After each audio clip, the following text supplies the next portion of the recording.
Hello all, welcome to my channel study loads. ఈరోజు మనం class 9th NCERT text book నుంచి chapter 5 the fundamental unit of life lesson నుంచి 5th part video అండి. ఇది cell and cell components కోసం తెలుసుకోబోతున్నాం. Most important topic. So వీటి మీద ఎగ్జామ్లో పక్కాగా ఒక క్వశ్చన్ వస్తుంది.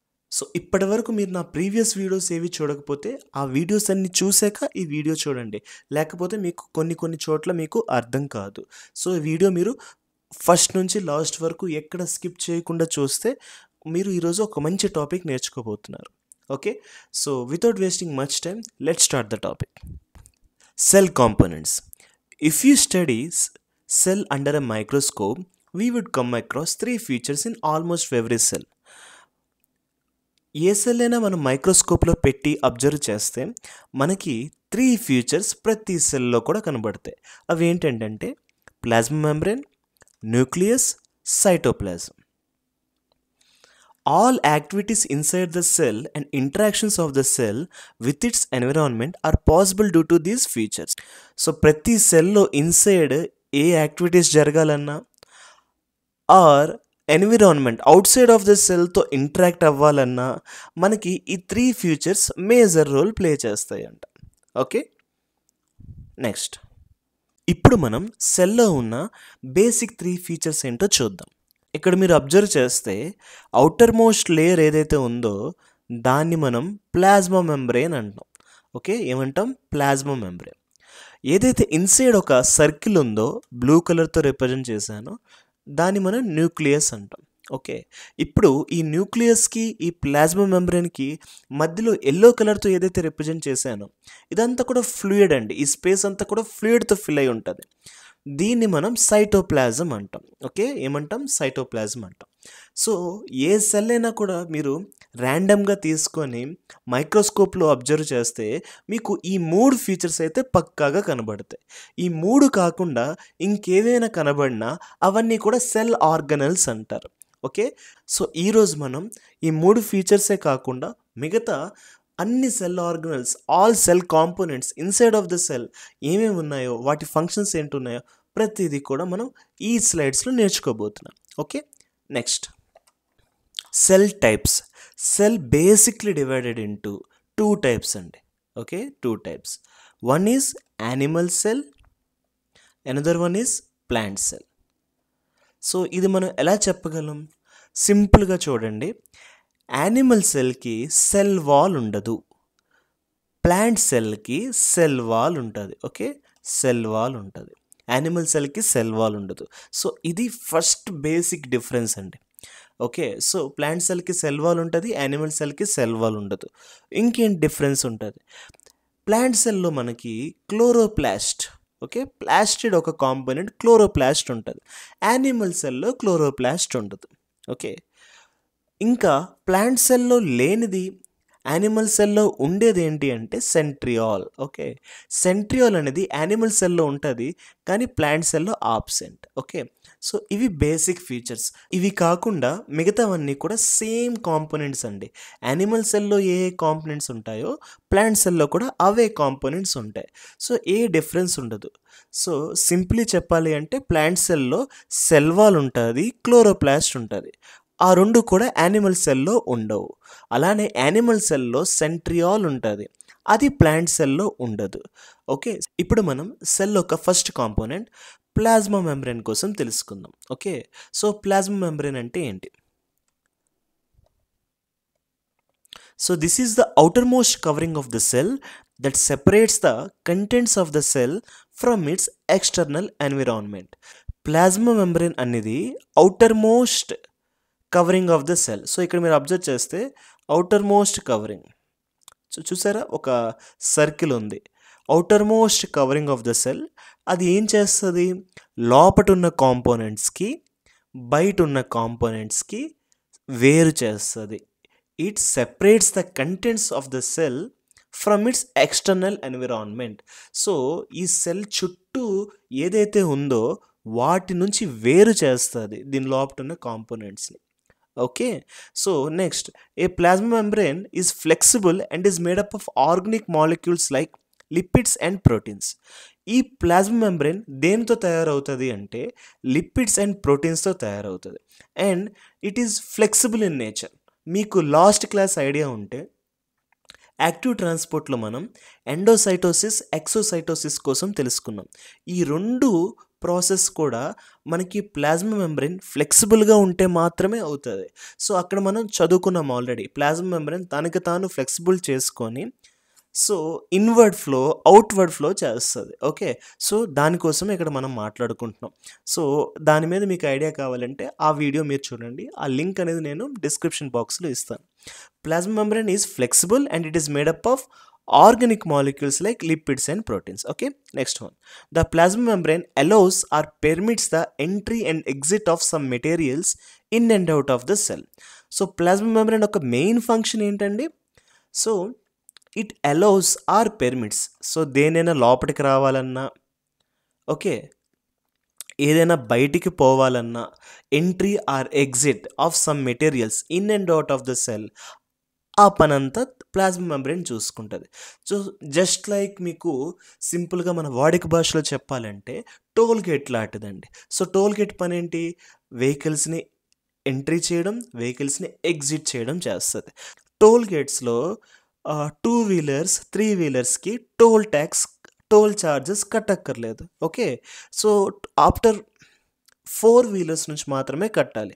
ఎందుకు అలా జరుగుతుంది? సెలెక్టివ్లీ వాళ్ళు దాన్ని అలౌ చేస్తున్నారు. ఇక్కడ కూడా సేమ్.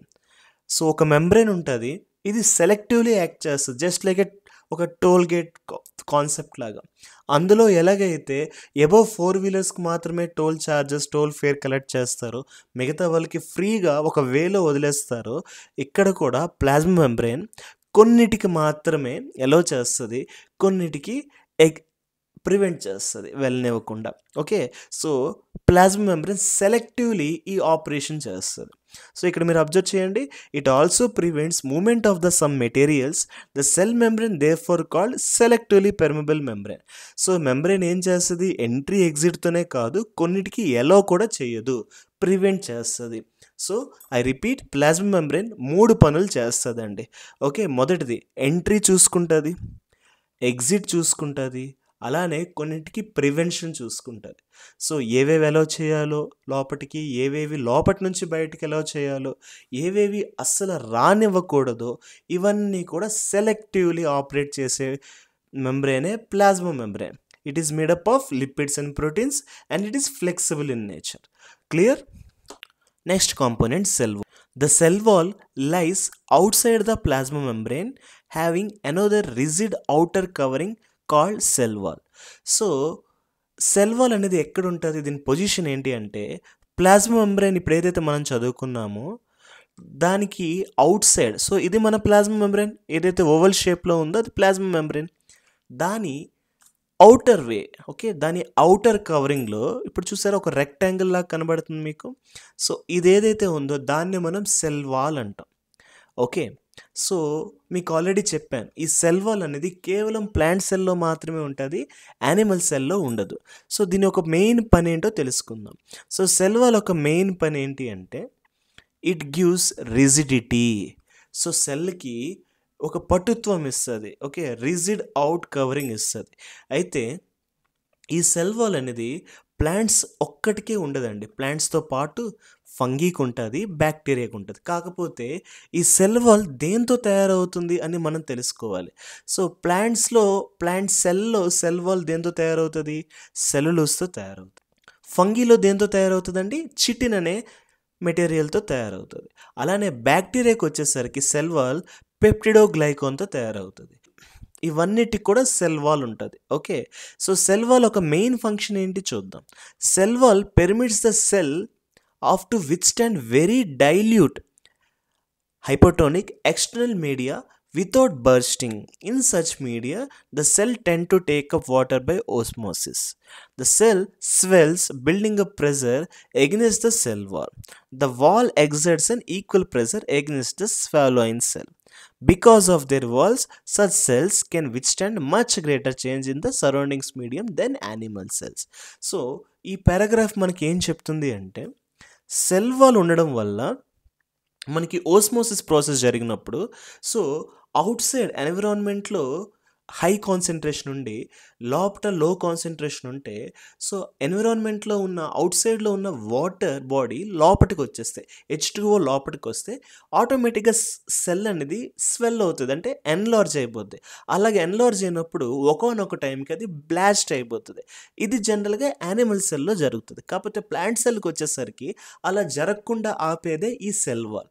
సెల్ వాల్ ఏం చేస్తుంది, ఆ కౌంటర్ ఫోర్స్ని తట్టుకుంటుంది, ఆ ప్రెజర్ని తట్టుకుంటుంది. సో ఏదైతే ఎక్కువ ప్రెజర్ తీసుకుంటుందో, ఏదైతే సెల్ అనేది ఎన్లార్జ్ అయిపోయి స్వెల్ అయిపోయి ఇంకా స్వెల్ అయ్యే టైంకి సెల్ వాల్స్ ఏవైతే గోడలు ఉన్నాయో ఆ ప్రెజర్ని దాన్ని తట్టుకుంటుంది, అది బర్స్ట్ అవ్వకుండా చూసుకుంటుంది. సో ఇది మెయిన్ పని అండి ప్లాంట్స్లో. సో అందుకే మనకి ప్లాంట్ సెల్ ఏదైతే ఉందో అది కొంచెం ఎక్కువ విత్స్టాండ్ క్యాపబిలిటీ ఉంటుంది compare to animal cell because of this cell wall. Clear? Next component nucleus. Very important అండి, దీన్ని బ్రెయిన్ ఆఫ్ ద సెల్ అని మనం పిలుస్తాం. సో చూడండి, nucleus as a double layered covering called nuclear membrane. So న్యూక్లియస్కి double layer ఉంటుందండి. So nucleus అంటే ఏంటి మనకు తెలుసు ఆల్రెడీ. సో ఏంటి, ఒక సెల్ ఉంటుంది, ఇన్సైడ్ ఆఫ్ ద సెల్ ఒక సర్కిల్లా ఒక న్యూక్లియస్ ఉంటుంది. ఆ న్యూక్లియస్కి ఒక డబుల్ లేయర్ మనం వేస్తే దాన్నే మనం న్యూక్లియర్ మెంబ్రెయిన్ అంటాం. ఓకే, సో ఫస్ట్ పాయింట్ మీకు అర్థమైంది కదా, న్యూక్లియస్ అంటే ఏంటి. So with in of the cell there will be double layer covering called nuclear membrane. Okay, ఒక న్యూక్లియస్ ఉంటుంది, దానికి ఒక డబుల్ లేయర్ కవరింగ్ ఉంటుంది, దాన్నే న్యూక్లియర్ మెంబ్రెయిన్ అంటారు. ఇప్పుడు ఈ న్యూక్లియర్ మెంబ్రెయిన్కి పోర్స్ ఉంటాయండి. ఓకే, టైనీ హోల్స్ ఉంటాయి. ఆ హోల్స్ నుంచి మెటీరియల్ ట్రాన్స్ఫర్ అవుతుంది. దేని నుంచి దేనికి, ఇన్సైడ్ ఆఫ్ ద న్యూక్లియస్ నుంచి outside of the nucleus, అలానే outside of the nucleus నుంచి ఇన్సైడ్ ఆఫ్ ద న్యూక్లియస్. అంటే సింపుల్గా చెప్పాలి అంటే సైటోప్లాజం నుంచి న్యూక్లియర్ ప్లాజం నుంచి సైటోప్లాజం, ఈ ట్రాన్స్ఫర్ అంతా కూడా త్రూ ఈ న్యూక్లియర్ మెంబ్రెయిన్కి ఉన్న పోర్స్ నుంచి మాత్రమే అవుతుంది. అలానే నెక్స్ట్ పాయింట్ ఏం చెప్తుందంటే న్యూక్లియస్కి క్రోమోజోమ్స్ ఉంటాయి. ఓకే, ఈ క్రోమోజోమ్స్ అంటే ఏంటో తెలుసుకుందాం. ఇవి రాడ్ షేప్డ్ స్ట్రక్చర్. సో చూడండి ఇక్కడ ఎలా ఉందో, దీన్నే క్రోమోజోమ్ అంటారు. ఓకే, ఈ క్రోమోజోమ్ మనకి ప్రతిసారి కనబడదండి. ఎప్పుడైతే సెల్ డివైడ్ అవ్వబోతుందో, డివిజన్ ప్రాసెస్ స్టార్ట్ అవుతుందో అప్పుడు మాత్రమే మనకి క్రోమోజోమ్ కనబడుతుంది. అంతవరకు మనకి క్రోమోజోమ్ కనబడదు. అంతవరకు మనకి ఏం కనబడుతుంది, క్రోమోటిన్ కనబడుతుంది. సో సెల్ డివిజన్ అవ్వకపోతే మనకు కనబడేది క్రోమోటిన్, సెల్ డివిజన్ అవుతున్నప్పుడు మనకు కనబడేది క్రోమోజోమ్. సో అప్పటి వరకు క్రోమోటిన్ కనబడుతుంది. క్రోమోటిన్ అంటే ఏంటి అండి, it is simply A visible as entangled mass of thread like structure. So ఒక థ్రెడ్ లైక్ స్ట్రక్చర్ ఉంటుంది. ఓకే, ఈ థ్రెడ్ లైక్ స్ట్రక్చర్ని మనం అలాగా విడదీస్తే అందులో మనకి ప్రోటీన్స్ వస్తాయి. ఓకే, ఇంకా విడదీస్తే మనకు అందులో డిఎన్ఏ స్ట్రక్చర్ వస్తుంది. ఆ డిఎన్ఏకి మళ్ళీ మనం ఇంకా విడదీస్తే అప్పుడు మనకు వచ్చేదే జీన్. ఓకే, సో బాగా ఇక్కడ చూడండి ఈ line, chromosomes contain information for inheritance. ఈ క్రోమోజోమ్లో ఏముంటుందంట, ఇన్హెరిటెన్స్ ఇన్ఫర్మేషన్ ఉంటుంది. అంటే పేరెంట్స్ నుంచి పిల్లలకు వచ్చే జెనెటిక్ ఇన్ఫర్మేషన్ ఏదైతే ఉంటుందో అది క్రోమోజోమ్లో స్టోర్ అయి ఉంటుంది. Okay, so in the form of ఎలా స్టోర్ అయి ఉంటుంది, డిఎన్ఏ మాలిక్యూల్స్ రూపంలో స్టోర్ అయి ఉంటుంది. డిఎన్ఏ అంటే deoxyribonucleic acid. Okay, chromosomes are composed of, chromosomes దేంతో తయారవుతుంది, సింపుల్ మీకు ఇక్కడ కనబడుతుంది ఆల్రెడీ. క్రోమోజోమ్స్ దేంతో తయారవుతుంది అండి, డిఎన్ఏ అండ్ ప్రోటీన్తో తయారవుతుంది. ఓకే, ఈ డిఎన్ఏలో ఏముంటుంది, ఇన్ఫర్మేషన్ ఉంటుంది కన్స్ట్రక్షన్కి, ఆర్గనైజేషన్కి. అలానే ఈ డిఎన్ఏని మళ్ళీ మనం ఫంక్షనల్గా డివైడ్ చేస్తే దాన్నే మనం జీన్స్ అంటాం. మీకు ఆల్రెడీ చెప్పాను. ఎప్పుడైతే సెల్ అనేది డివైడ్ అవ్వకపోతే డిఎన్ఏ అనేది మనకి పార్ట్ ఆఫ్ క్రోమోటిన్లో ఉంటుంది. ఎప్పుడైతే డివిజన్ అవుతుందో డిఎన్ఏ అనేది పార్ట్ ఆఫ్ క్రోమోజోమ్కి వస్తుంది. ఐ రిపీట్, ఎప్పుడైతే సెల్ అనేది డివైడ్ అవ్వట్లేదో అప్పుడు మనకి డిఎన్ఏ అనేది పార్ట్ ఆఫ్ క్రోమోటిన్లో ఉంటుంది. ఎప్పుడైతే సెల్ డివైడ్ అవుతుందో అప్పుడు మనకి డిఎన్ఏ అనేది క్రోమోజోమ్లోకి వస్తుంది. Okay, so chromosomes are made up of, ఏం చెప్పాలి మనం, DNA and protein. So chromosome అయినా క్రోమోటిన్ అయినా మనకి డిఎన్ఏ అండ్ ప్రోటీన్స్తో ఉంటుంది. సో ఈ డిఎన్ఏ ఫంక్షనల్గా సెగ్మెంట్ చేస్తే అప్పుడు మనకి జీన్ వస్తుంది. సో ఇది ఆర్డర్ అండి. Okay, next, whenever the cell is about to divide, the chromatin material ఏదైతే ఉందో గెట్స్ ఆర్గనైజ్డ్ ఇంటూ క్రోమోజోమ్స్. అప్పటి వరకు క్రోమోటిన్గా ఉంది, డివిజన్ ప్రాసెస్ స్టార్ట్ అయ్యేసరికి అప్పుడు ఏమవుతుంది, అది క్రోమోజోమ్గా మారిపోతుంది. Okay, the nucleus plays a central role in cellular reproduction and the process by which single cell divides and forms 2 new cells. Okay, so అలాగా సెల్యులర్ రీప్రొడక్షన్ జరుగుతుంది, ఒక సెల్ 2 సెల్స్గా విడిపోవడం. సో మీకు ఇక్కడ అర్థమవుతుంది కదండి, ఎప్పుడైతే సెల్ అనేది డివైడ్ అవ్వదో, okay, when it does not divide, అప్పుడు మనకి ఎలా ఉంటుంది, క్రోమోటిన్గానే ఉంటుంది. ఓకే, క్రోమోటిన్గానే ఉంటుంది. ఎప్పుడైతే సెల్ డివైడ్ అవుతుందో అప్పుడు మనకి క్రోమోజోమ్స్లా ఎపేర్ అవుతుంది.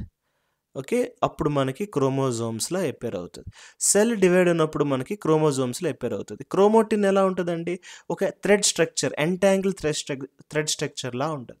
ఇప్పుడు ఈ క్రోమోజోమ్స్లో విడిపోయినప్పుడు ఇందులో ఏమేమి ఉంటాయి, డిఎన్ఏతో పాటు ప్రోటీన్స్ ఉంటాయి, డిఎన్ఏతో పాటు ప్రోటీన్స్ ఉంటాయి. ఓకే, ఇంకా ఈ డిఎన్ఏని మనం ఫర్దర్గా బ్రేక్ చేస్తే, ఫర్దర్గా మనం ఫంక్షనల్ సెగ్మెంట్ చేస్తే అప్పుడు మనకు వచ్చేదే gene. Okay, so gene.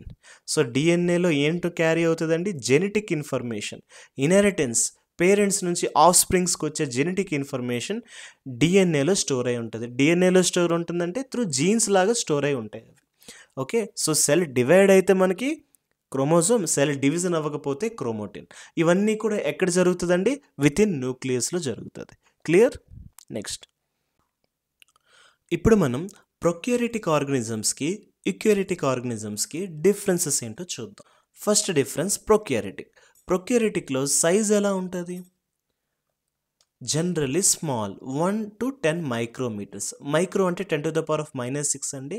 So ప్రొక్యారిటిక్లో size అనేది స్మాల్గా ఉంటుంది, అంటే 1 నుంచి 10 మైక్రోమీటర్ లోపల ఉంటుంది. అదే యూకారియోటిక్ వచ్చేసరికి సైజ్ అనేది లార్జ్గా ఉంటుంది. మినిమం ఎంత ఉంటుంది, 5, మ్యాక్సిమం 100. 5 నుంచి 100 మైక్రోమీటర్స్ వేరియేషన్లో దాని సైజ్ ఉంటుంది. నెక్స్ట్ ప్రొక్యారిటిక్లో న్యూక్లియర్ రీజన్ ఎలా ఉంటుంది, పూర్లీ డిఫైన్డ్. మీకు ఆల్రెడీ చెప్పాను, ప్రొక్యారిటిక్లో న్యూక్లియర్ రీజన్ అనేది ప్రాపర్గా డిఫైన్ అయి ఉండదు, అందుకే దాన్ని మనం న్యూక్లియాడ్ అంటాం. ఓకే, యూకారియోటిక్ ఆర్గనిజమ్స్కి వచ్చేసరికి వెల్ డిఫైన్డ్గా ఉంటుంది, దాని చుట్టూ న్యూక్లియర్ మెంబ్రెయిన్ కూడా ఉంటుంది. సో ఎప్పుడైతే న్యూక్లియర్ మెంబ్రెయిన్ ఉంటుందో అప్పుడే దాన్ని యూకారియోటిక్ అంటాం. ప్రొక్యారిటిక్లో న్యూక్లియర్ మెంబ్రెయిన్ ఉండదు కాబట్టి దాన్ని మనం ప్రొక్యారిటిక్ అంటాం. Okay, next third point, chromosomes. ఇందులో ఎన్ని క్రోమోజోమ్స్ ఉంటుంది, so single chromosome. Okay, but coming to eukaryotic more than 1 chromosome, ఒక క్రోమోజోమ్ కన్నా ఎక్కువ ఉంటుంది. అలానే fourth point, membrane. Cell organelles ఒక్క న్యూక్లియస్ చుట్టే కాదు, దాని లోపల ఉన్న సెల్ ఆర్గనల్స్ చుట్టూ కూడా కొన్నిటికి మెంబ్రెయిన్స్ ఉంటాయి. జస్ట్ లైక్ ఇప్పుడు న్యూక్లియస్కి ఉన్నట్టే మైటోకాండ్రియాకి లేకపోతే ప్లాస్టిడ్స్కి అలా మనకి మెంబ్రెయిన్స్ ఉంటాయి. ఈ మెంబ్రెయిన్స్ అనేది ప్రొక్యారిటిక్లో ఆబ్సెంట్ అయి ఉంటాయి, అంటే ప్రొక్యారిటిక్లో ఉన్న సెల్ ఆర్గనల్స్కి మెంబ్రెయిన్స్ అనేది ఉండవు. అదే యూకారియోటిక్లో ఉన్న సెల్ ఆర్గనల్స్కి మెంబ్రెయిన్స్ అనేది ఉంటాయి. ఓకే, సో అది basic difference between prokaryotic and eukaryotic. So అదండి, మీకు ఈ వీడియో నచ్చిందని నేను ఆశిస్తున్నాను. ఇన్ కేస్ మీకు ఈ వీడియో నచ్చినట్లయితే లైక్ చేయండి, ఏమైనా డౌట్ ఉంటే కామెంట్ చేయండి, మీ ఫ్రెండ్స్ అండ్ ఫ్యామిలీకి షేర్ చేయండి. ఇప్పటివరకు మీరు సబ్స్క్రైబ్ చేయనట్లయితే సబ్స్క్రైబ్ చేసి నోటిఫికేషన్ బెల్ని ప్రెస్ చేయండి. Thank you so much.